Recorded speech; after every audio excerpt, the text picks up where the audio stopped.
सबसे पहले if ills का जो है स्ट्रक्चर देखते हैं, सिंटैक्स क्या होता है। इफ़ कंडीशन 1, उसके बाद कोड ब्लॉक 1 इल्स इफ़। अगर कंडीशन 1 नहीं है ट्रू तो कंडीशन 2 को चेक करते हैं। अगर कंडीशन 2 ट्रू है तो कोड ब्लॉक 2 एग्जीक्यूट हो जाएगा। अगर नहीं है ट्रू, कंडीशन 2 जो है अगर ट्रू नहीं होती है तो आगे बढ़ते हैं। अगर सारे जो इल्स इफ के कंडीशंस जो हैं फॉल्स हो जाते तो हमारा जो लास्ट में इल्स स्टेटमेंट होगा वो जो है एक्सिक्यूट हो जाएगा, मतलब जो डिफ़ॉल्ट स्टेटमेंट होगा वो एक्सिक्यूट हो जाएगा। तो चलिए देखते हैं PHP में इफ़ स्टेटमेंट कैसे यूज करते हैं। तो हम अपनी पहले वाली फाइल का ही यूज करेंगे, तो देखते हैं क्या होता है। तो सबसे पहले जो है हम दो वेरिएबल डिक्लेयर कर लेते हैं। वेरिएबल क्या होंगे, तो वेरिएबल हमने ले लिए हैं, एक ले लिया है A1 वेरिएबल, ठीक है, और इसकी वैल्यू हमने इनिशियलाइज कर दी है 5, ठीक है। नेक्स्ट सेकेंड वेरिएबल हमने लिया है A2 वेरिएबल, जिसकी वैल्यू हमने इनिशियलाइज की है 10, ठीक है। तो अब आगे बढ़ते हैं, कंडीशन का यूज करेंगे हम, इसमें कंपेयर करेंगे दोनों को। कैसे कंपेयर करेंगे, इफ़ कंडीशन क्या है, if $A1 is greater than $A2, then क्या, उसके बाद हम उसका कोड ब्लॉक है एक का, तो वो कैसे, ठीक है। तो इसमें क्या करना है, इको करेंगे, इको क्या इको करेंगे, A1 is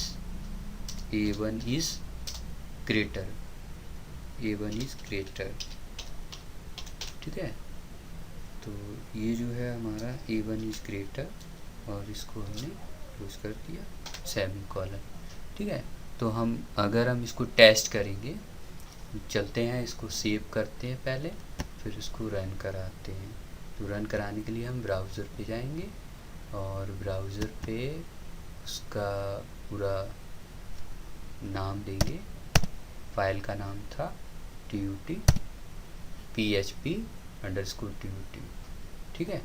तो अब इसको जो है हम रन करेंगे, इस URL को, इफ स्टेटमेंट इन PHP। तो एक्चुअल में वो क्या था कि कंडीशन ट्रू नहीं थी, because A1 is not greater than, जैसा कि इसमें प्रोग्राम में दिया गया है A1 इसमें दिया गया है। कंडीशन क्या है, A1 is greater than A2। अगर A1 ग्रेटर देन A2 है तो A1 जो है ये वाली लाइन जो है प्रिंट होगी, A1 इज़ ग्रेटर। तो अब हम चेक करते हैं इसको, अच्छा इसको हम चेक करते हैं, यहाँ पे हम क्या कर देते हैं, लेस देन लेते हैं। अब इसको सेव करते हैं। अब इसको जो है यहाँ पे लिख देते हैं A1 इज़ स्मॉलर, ठीक है। तो इससे ये हो जाता है, चेक कर सकते हैं। ब्राउज़र पे जाएंगे, सेव करते पहले, उसके बाद ब्राउज़र पे जाएंगे, इसको फिर से रीलोड कर देंगे, A1 इज़ स्मॉलर। तो देखा, तो इस तरह से हमारा इफ़ स्टेटमेंट काम करता है। इसके बाद हम बात करते हैं इफ़ इल्स स्टेटमेंट की। तो सेम उसी फाइल में हम एक्सटेंड कर देते हैं, ये जो है if A1 is less than A2 then A1 is smaller otherwise. अगर हम इल्स का इस्तेमाल करेंगे,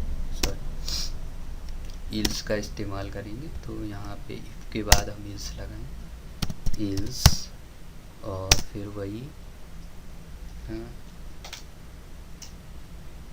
ठीक है। तो इल्स क्या इको करना है, इको करना है अगर वो स्मॉलर A1 स्मॉलर नहीं है तो क्या स्मॉलर होगा, A2 स्मॉलर, ठीक है। तो A2 इज स्मॉलर, ठीक है। और इसको हमने क्लोज कर दिया। अच्छा, इसको सेव कर देते हैं। तो अब देखना, ये कोड ब्लॉक है। अगर कंडीशन ट्रू होती है तो ऊपर वाला ब्लॉक आपका एक्सिक्यूट होगा, और फॉल्स होती है तो इल्स वाला ब्लॉक एक्सिक्यूट होगा। तो चेक करते हैं ब्राउज़र पे जाके, इसको रीलोड करते हैं। तो A1 is smaller because condition is true, first condition is true. और if we want next condition we change the symbol, ठीक है। तो ये हो जाएगा आपका, हम यहाँ पे ग्रेटर देन कर देते हैं, ठीक है। तो if $A1 is greater than $A2 then what. तो चेक करते हैं, इसको सेव करते हैं, उसके बाद चेक करेंगे। इसको रिलोड किया मैंने, A2 इज़ स्मॉलर। तो ये था आपका इफ़ इल्स स्टेटमेंट। अब हाँ, आप बात करते हैं इल्स इफ स्टेटमेंट की प्रैक्टिकल की, ठीक है। तो इल्स इफ स्टेटमेंट में क्या होगा, इल्स इफ एक्चुअल में एक चॉइस बेस्ड सिस्टम है।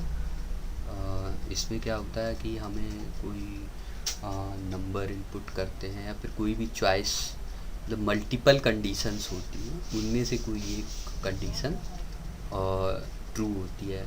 अगर सारी कंडीशंस फॉल्स होती है तो जो लास्ट वाला इल्स ब्लॉक होता है वो एक्सिक्यूट होता है। तो चलिए मैं एक यहाँ पे प्रोग्राम बताता हूँ। तो उस प्रोग्राम में क्या है, जैसे कि हमारे पास एक वीक में 7 डेज होते हैं। अगर हम यहाँ पे जो डे नंबर इनपुट करेंगे तो हमको डे आउटपुट में चाहिए, तो उसका प्रोग्राम बनाते हैं, ठीक है। तो स्टार्ट करते हैं। सबसे पहले हम एक वेरिएबल लेते हैं $n, और अभी हम यहाँ पे इनपुट नहीं दे रहे हैं अपनी तरफ से, कीबोर्ड से इनपुट नहीं ले रहे हैं, तो हम पहले से ही वैल्यू असाइन कर देते हैं, ठीक है। हमने n की वैल्यू असाइन कर दी है, वो हम बाद में चेंज करते रहेंगे, ठीक है। अब आता है, अब कंडीशन करते हैं। इफ़ कंडीशन लिखेंगे, इफ़ $n इक्वल टू 1, ठीक है। तो $n इक्वल टू 1 होता है तो क्या होगा, हमको ये ब्लॉक एक्सिक्यूट करेंगे। तो ब्लॉक एक्सिक्यूट, इसमें क्या हम करेंगे, इको कराएंगे क्या, मंडे। n की वैल्यू अगर 1 है तो मंडे प्रिंट होगा, मतलब डे नंबर अगर 1 है तो मंडे होना चाहिए, ठीक है। इसके बाद नेक्स्ट कंडीशन है हमारे पास, सेकेंड कंडीशन है, या फिर मतलब इल्स इफ़, इसका मतलब ये है इल्स इफ़। अब इन दोनों कंडीशंस का $n इक्वल टू 2, अगर $n इक्वल टू 2 है तो ये कंडीशन, ये प्रिंट होना चाहिए, ठीक है। सॉरी, टाइपिंग एरर हो रही है। इको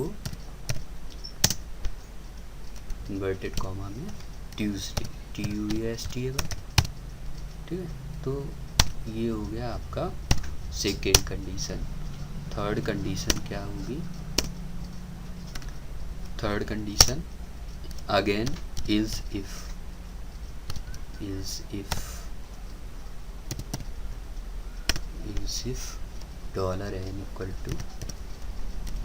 इक्वल टू 3, ठीक है।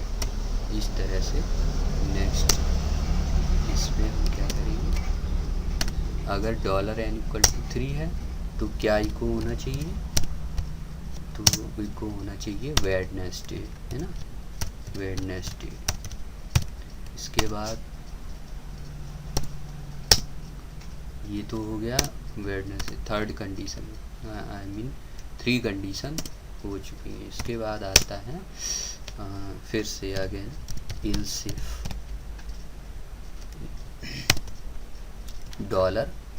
$n इक्वल टू $4, ठीक है। इसके बाद जो है $n इक्वल 4 इको कराएंगे। अच्छा, 4th डे, तो 4th डे क्या होता है, 4th day is Thursday, okay. और देन ये भी हो गया।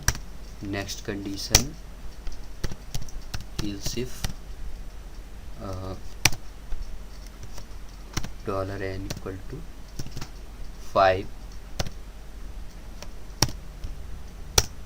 और इको कराएंगे 5th day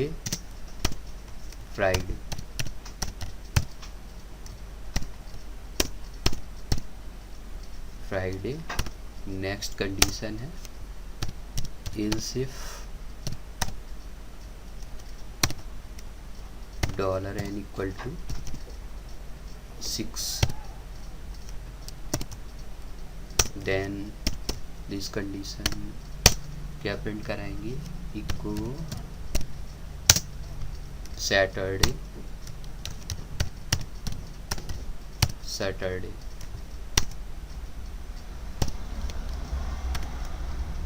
next condition else if $n equal to 7 है, तो क्या इको कराएंगे, इको संडे, ये this is the last day of the week, Sunday.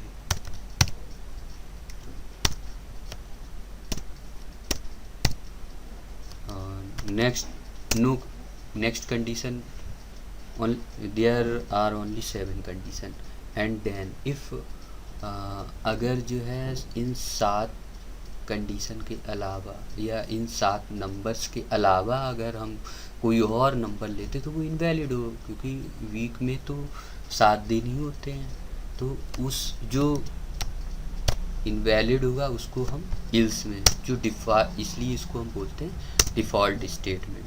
तो डिफ़ॉल्ट स्टेटमेंट प्रिंट होगा कब, जब एक भी कंडीशन यहाँ पर ट्रू नहीं होगी, जितनी भी ऊपर कंडीशंस दी गई हैं वो एक भी कंडीशंस ट्रू नहीं होंगी, ओके। तो ये हो गया आपका, इसमें हम क्या इको करा सकते हैं,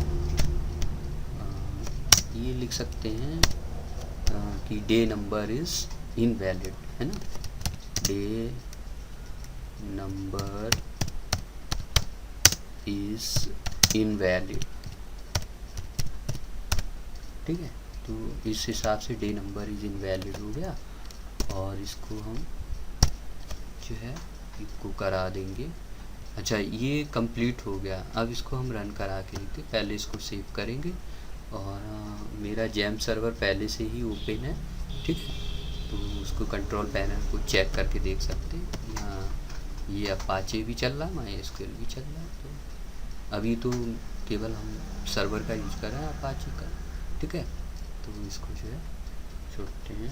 अब आगे चलते हैं, इसको रन कहाँ से कराते हैं, वेब ब्राउज़र खोलेंगे। अच्छा, यहाँ पर हमारे ये अपना URL है, जो फाइल है उसका नाम PHP। अच्छा, मैंने वहाँ पे 1 इन मतलब जो वेरिएबल लिया था $n की वैल्यू 1 असाइन की हुई थी, इसलिए यहाँ पे मंडे आ रहा है। चेक करते हैं, अगर हम कोई और वैल्यू लेते हैं, जैसे मान लेते हैं हमने यहाँ पे वैल्यू लिया 2, ठीक है, 2 वैल्यू लिया, इसको हम यहाँ पे करते हैं सेव। इसके बाद इसको हम जैसे ही रिफ्रेश करते हैं तो यहाँ पे ट्यूसडे आ गया, ठीक है। इसी तरह से अगर हम कोई इनवैलिड नंबर लेते हैं, जैसे कि मान लो हमने ले लिया यहाँ पे 0 ले लिया, है ना, तो अब 0 ले लिया, तो 0 कोई 1 to 7 0 तो आता नहीं है 1 to 7 में। तो अब हम इसको रिफ्रेश करेंगे, ठीक है, तो हमारे पास मैसेज आएगा डी नंबर इज़ इनवैलिड। तो इस तरह से आपका ये एल्स इफ स्टेटमेंट कंप्लीट हो गया।